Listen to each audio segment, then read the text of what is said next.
Wishing you all a very Merry Christmas from all of us here at ITV. Now, with all the latest stories making the headlines this Christmas Day, it's the ITV News.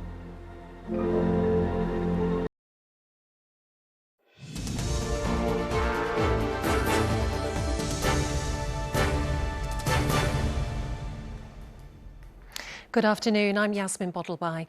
King Charles has spoken out against what he called increasingly tragic conflict around the world, particularly in Israel and Gaza.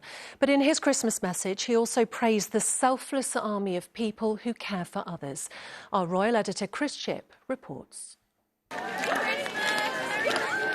The King and Queen led the way into the Church of St Mary Magdalene this morning, the Wales family, William, Kate, George, Charlotte and Louis, close behind. A Christmas morning service which included the Duchess of York, Fergie, at church with the royals for the first time since 1992.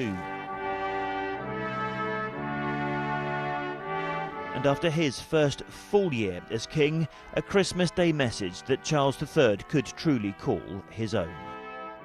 Delivered from Buckingham Palace and from the room which leads onto the balcony from where the King and Queen saw thousands of people gather in May for his coronation. Over this past year, my heart has been warmed by countless examples of the imaginative ways in which people are caring for one another.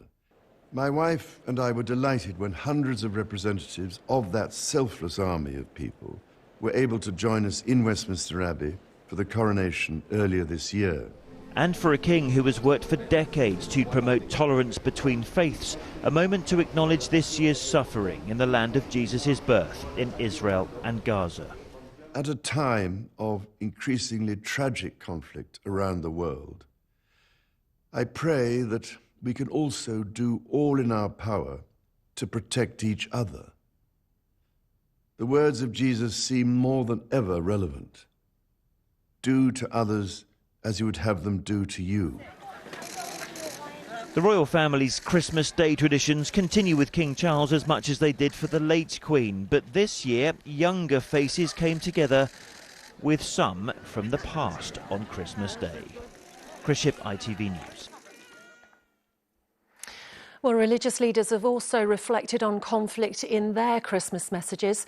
Pope Francis condemned the futile logic of war and lamented that it was going on in the land of Jesus' birth. The Archbishop of Canterbury, Justin Welby, highlighted the suffering of children there and also the suffering in Ukraine and Sudan. And in Gaza itself, the search for survivors continues after claims an Israeli airstrike hit a densely populated refugee camp yesterday. And that's it. We're back at 11 o'clock. Have a lovely evening. Bye-bye.